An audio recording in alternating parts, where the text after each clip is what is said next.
Жердің өмірлік маңызды ресурстары толық сарқылған кезде, адамзат ғылым мен технологияның күшімен жаңа планета өліп бара жатқан үйін алмастыратын дәл көшірмесін жасай. Қашық болашақта бір ер адам мен әйел балақайдың ойыншық ұшақпен ойнағанын тамашалап отыр. Анасы қатты алаңдаулы, себебі ұлы әлі сөйлей бастаған жоқ. Бірақ әкесі оны жұбатып, қалада баласына көмектесетін тамаша дәрігерлер бар дейді. Осы сәтте теледидар 1 минуттан соң болатын маңызды оқиғаны хабарлайды. Альтерфлех планетаның энергия дағдарысын шешуі мүмкін жаңа технологияны іске қоспақ. Ашық есіктен санау үні естіледі. Нөлге жеткенде алыстан жарқыраған көк сәуле жарқ етеді. Ер адам қуанышпен Альтерфлехтің сәтті болғанын түсінеді. Телепортациядан кейін ер адам есін жинап, орнынан тұрады. Айнала қираған, шамдар жыпылықтап, дабыл үні шығып тұр. Ол бір құрылғыдан кубты алып қосады.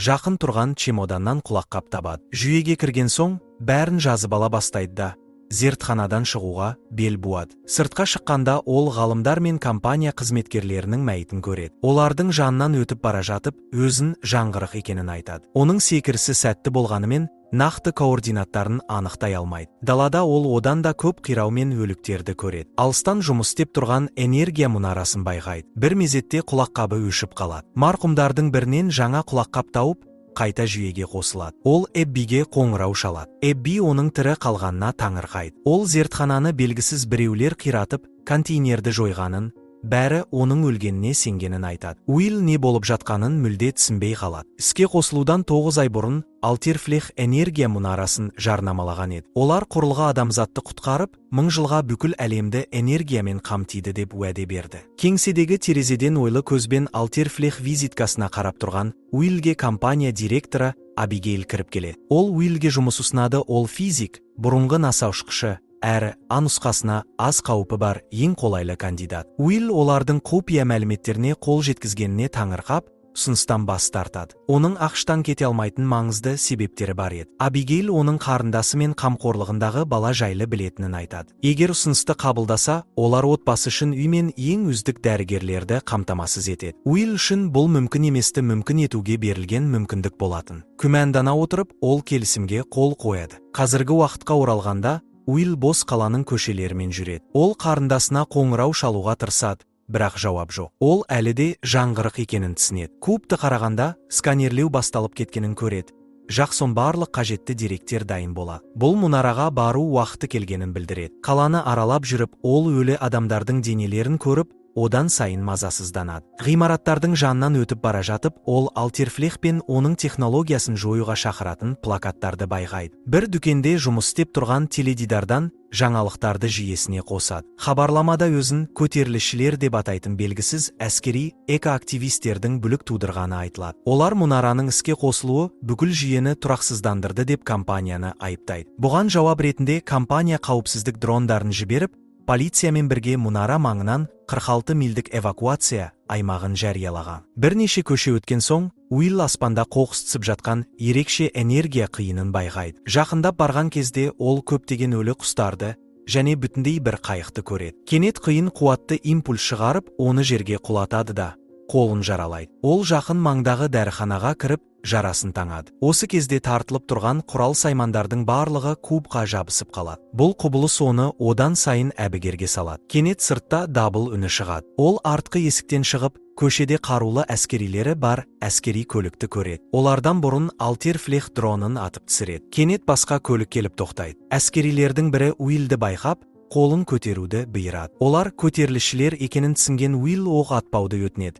Бірақ олар бәрібір атыс ашады. Ол қашуға тырысады. Ақыры бір ғимараттың төбесіне шығып, құтылдым деп ойлаған сәтте, артынан оқ жауады. Бұрылып қараса, Альтерфлех тегі бұрынғы әріптесі Майклды көреді. Олар бір-бірін көріп таң қалады. Әңгімелері қауіпсіздік дрондарының пайда болуымен үзіледі. Дрондар оны тұтқындауға бұйрық береді. Дәл сол сәтте аспанда қиын ашылып, дрондарды ұшырып жібереді. Ал жерге пойыз вагондары құлап түседі. Мұнара іске қосылуына 3 ай қалғанда, Абигейл Уиллге қадағалау құрылғысын берген еді. Оны әрқашан тағып жүруі тиіс болатын. Қазір Майкл Уиллді көтеріп, зертханаға жасалған шабуылдың өздері тарапынан болғанын түсіндіреді. Альтерфлех әлемді құртып жатыр. Сондықтан олар күресуге бел буған. Ол Уиллдің өліп қалғанына сенгенін де айтады. Дрондар төбеде жүргендіктен, Майкл қауіпсіз емес деп кетуді ұсынады. Уилл кубты алып қараса, сканерлеу аяқталғанымен, қайта орнату деген хабарлама жыпылықтап тұр. Осы сәтте ол зертханаға алғаш кірген кездегі Абигейлдің Альтирфлех мұнарасы туралы түсіндіргенін есіне алады. Мұнара іске қосылған сәтте ол жердің клонын жасайды.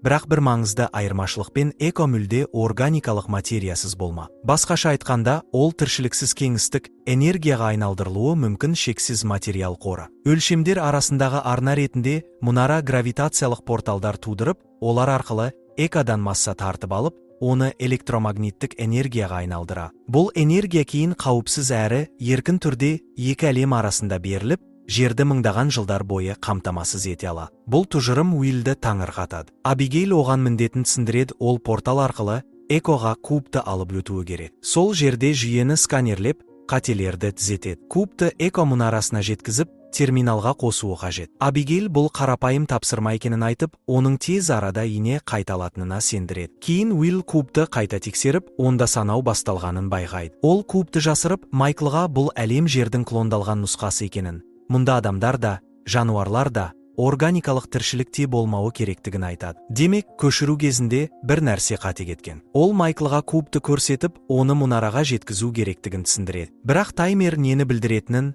қайта орнату деген сөздің мағынасын ешкім оған түсіндірмеген. Майкл айтқандарына сенгісі келмей, аспаннан құлап жатқан пойыздар жайлы не білетінін сұрайды. Уилл ғалам тепе-теңдікті сақтауға тырысып жатқан шығар деп болжайды.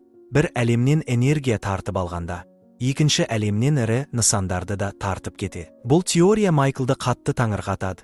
Бірақ мұндайды басқалардың сенуі қиын екенін түсінеді. Ғалымдар мұны құпия ұстауды ұсынады. Олар өздері мұнараға жетіп, кубты қосып, бәрін түзете алады. Олардың әңгімесін жақындап келе жатқан көлік үзіп жібереді. Бұл Абигейл. Ол Уиллге компания басшысы мен қалған топтың күтіп отырғанын, бәрін бірігіп түзету жоспарын жасай алатынын айтады. Дәл сол сәтте аспанда дрон пайда болады. Ол Абигейлді танымастан оқ атады. Топ жанталаса оқтан қашып, көлікке секіріп мінеді. Бірақ дрон оларды қояр емес. Қашып құтыла алмайтынын түсінген Уилл Майклдан граната алып, бірін жарып жібереді. Жарылыстан дрон жойылады, бірақ соққы толқыны олардың көлігін аударып тастайды. Уилл есіне алғашқы рет жаңа қалаға қоныс аударған сәтті түсіреді. Жаңалықтарда жоғалған ұшақтар мен басқа да түсініксіз оқиғалар туралы айтылады. Кейбіреулер бұл оқиғаларды мұнараның іске қосылуымен байланыстырады. Сол сәтте қарындасы уайымдап отырғанын байқайды.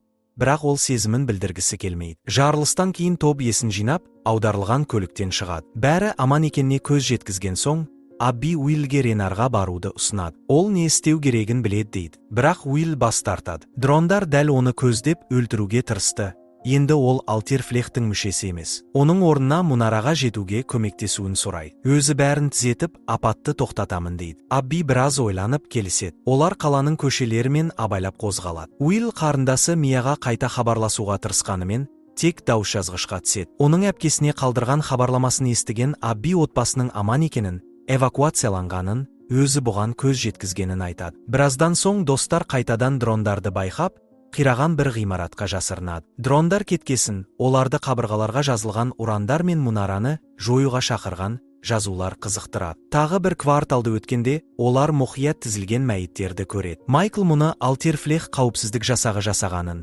бәлкім гравитациялық порталдардан құлаған көліктердің құрбандары екенін түсіндіреді. Кенет тағы дабыл үні шығып, үстілерінен дрон көрінеді. Олар дереу жартылай қираған ұшаққа кіріп тығылады. Дрон берілуді бұйырады, ал олар бағынбағанда оқ жаудырады. Уилл әуелі сасып қалады, бірақ өзін қолға алып, Абби мен Майклмен бірге қашып шығады. Көшеге жеткен соң дроннан құтылдым деп ойлайды.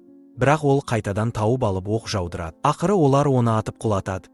Бірақ жарқыншағы Уиллге тиеді. Ол өткенін еске алады. Әпкесі Мия және жиенімен бірге мұнараның іске қосылуын теледидардан тамашалаған. Репортажда бұл оқиғаға қарсы белсенділердің бірі наразылық танытып, алғашқы қауіпті белгіден ақ әрекет жасайтындарын ескерткен еді. Қазіргі сәтке оралғанда, Уилл жарасынан қатты қансырап, есін жоғалта бастайды. Майкл мен Абби оған көмектесуге тырысады. Есін жиғанда, өзін көтерілісшілердің арасында көреді. Эко-активистер оны ықылассыз болса да құтқарады. Бірақ Майклдың Альтирфлехпен байланысын доғарғанына әлі сенбейді. Уиллді уақытша ота жасайтын орынға апарып, аяғындағы жарқынды алып тастайды. Жарасын таңады. Ота стелінде жатқанда, оның ойы қайтадан отбасына оралады. Бір күні Уилл Мияның жылап отырғанын көреді, жиеннің бұл жерді ұнатпайтынын, бейімделе алмай, үйге қайтқысы келетінін біледі. Мия да қайтуымыз керек деп сенеді. Уилл оларға көп жыл бойы қамқор болды, ал енді оның жаңа жұмысына кедергі жасағысы келмейді. Ер адам қарындасын жұбатып, балақаймен сөйлесу керек деп шешеді. Жарақаттан оянғанда, алдында ер адамдар тобын және Майклды көреді. Таңданысымен аяғының толық жазылып кеткенін байқайды. Майкл Уиллге белсенділерге бәрін айтып беруін өтінеді. Бірақ ол бас тартып, өзін босатуды сұрайды. Сонда ғана бәрін түзете алады. Хьюго оның сөмкесін ақтарып, ішінен кубты тауып алады да, ашуға булығады. Ол мұны бақылау құрылғысы деп сенеді. Абби көзіне сенбейді. Себебі құрылғының баяғыда жойылғанына сенімді болатын. Кенет қатты жарылыс бөлмені шайқап, адамдарды жан-жаққа лақтырады. Қарулы шабуылшылар кіріп келеді. Аласапыранда Уилл, Абби және Майкл қашып үлгереді. Ғимарат ішінде жүріп, дронның көтерілісшілерден ультрафлех іздеп жүрген қашқынды беруді талап еткенін естиді. Олар бір бөлмеге жасырынғанда, қару табады да оқ атып шығып, апаттық туннелге жетеді. Туннелде Абби одан жәшікті беруін сұрайды. Ол қайта орнатушы туралы айтады, егер тепе-теңдікті қалпына келтіру мүмкін болмаса, іске қосылатын құпия протокол. Куб мұнараға қосылған сәтте ол мұнараны да бүкіл эко ғаламында жояды. Мұны естігенде Уиллдің ойы қайтадан отбасына оралады. Ол жиеннің бөлмесіне кіріп, сөйлескен сәтін еске алады. Үйді өзі де сағынғанын,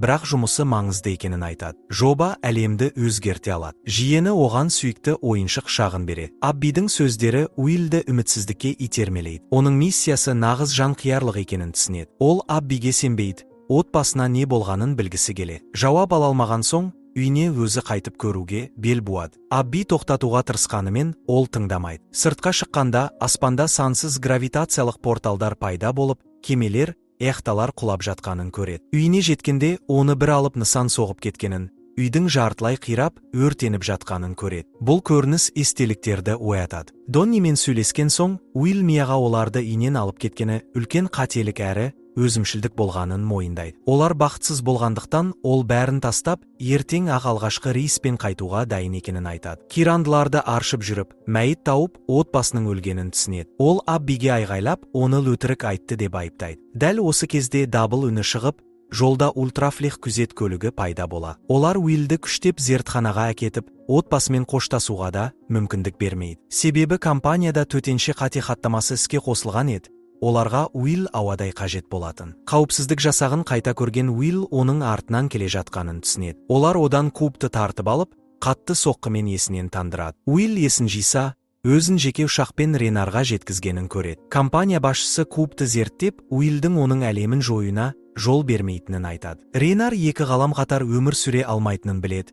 Сондықтан өз өмірін сақтау үшін шынайы әлемді құрбан етуге дайын. Уиллдің алдында екі таңдау ғана қалды: отбасы өлген бұл әлемде қалу немесе өз әлеміне қайтып, тірі отбасымен бірге екінші әлемнің жойылуын күту. Екеуінде де оларды құтқара алмайды, бірақ соңғы сәтте жанында бола алады. Бұл таңдаулардың ешқайсысы оны қанағаттандырмайды. Қайсарлана отырып, ол ұшақты жоюға бел буады. Ренарды бейтараптап, ұшқыштан басқаруды тартып алып, ұшақты құлатады. Ғажайыптың күшімен ол аман қалады. Қираған жерде Ренардың денесін тауып, кубты алады да, күзет жасағы келіп қалған кезде қоқыстың арасына жасырынады. Олар Майклды ұстап алып, Уиллдің қайда екенін талап етеді. Досының өліп бара жатқанын көрген Уилл жасырынан шығып, қауіпсіздік агенттерін бірінен соң бірін атып түсіреді. Тек күзет бастығы қалады. Қолма-қол қақтығыста Уилл әлсіз болып, жеңіліп бара жатқанда, Майкл келіп, соңғы қарсыласын өлтіреді. Досын сүйемелдеп, Майкл оны мұнараға жеткізу үшін барын салатынын айтады. Ол мұның өзінде,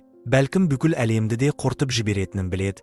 Бірақ бұл дұрыс қадам. Ең болмағанда шынайы әлем аман қалады. Олар күзет көлігіне мініп, мұнараға қарай шабады. Жолда ультрафлех қауіпсіздігі оларды тоқтатуға тырысады. Бір сәтте Майклға оқ тиеді, Уилл рөлге отырып, ал Майкл пулеметті басқарады. Біраздан соң дрондар да пайда болады. Ренар өз ғаламын құтқару үшін барлық ресурсты жұмылдырған. Негізгі басқарушы дронды байқап, Уилл дәл оқ атып, жарып жібереді. Қалған дрондарды өзі басқарып, бірін-біріне жойдырады. Шаршап, жараланған күйде олар мұнараға жетуге тырысады. Соңғы сәтте тағы бір дрон оқ жаудырып, бұрынғы күзет офицерін жаралайды. Уилл оқтан жалтара жүріп, мұнараға кіреді. Коридорлардан өтіп, терминалға қарай жүгіргенде, отбасы, жиенімен әңгімесі, қате шешімдері есіне түседі. Мияға берген, орындай алмайтын уәделері ойына оралады. Терминалға жеткен соң кубты қосады. Жүйе оны сканерлейді. Уилл түймені басуға ұмтылғанда, оқ тиіп, құлап түседі. Көзі бұлдырап, алдында Абигейлді көреді. Дәл ол оны атқан. Ол кубты іске қосуға жол бермейтінін айтады. Соңғы мүмкіндігін пайдаланып, Уилл бар күшін жинап, түймені басады. Бірден мұнараның өзін-өзі жою протоколы іске қосылып, бүкіл эко әлемі жойылады. Ашуға булыққан Абигейл қайта оқ атады. Қаруы қолынан сусып, Уилл кішкентай ойыншық ұшақты қысып жатып, эко ғаламының күйреуін көреді. Ал шынайы әлемде Мия мен Донни сыртқа шығады. Ұлын құшағына қысқан Мия мұнарадан шыққан энергия сәулесінің жанып барып, мүлде өшкенін көреді.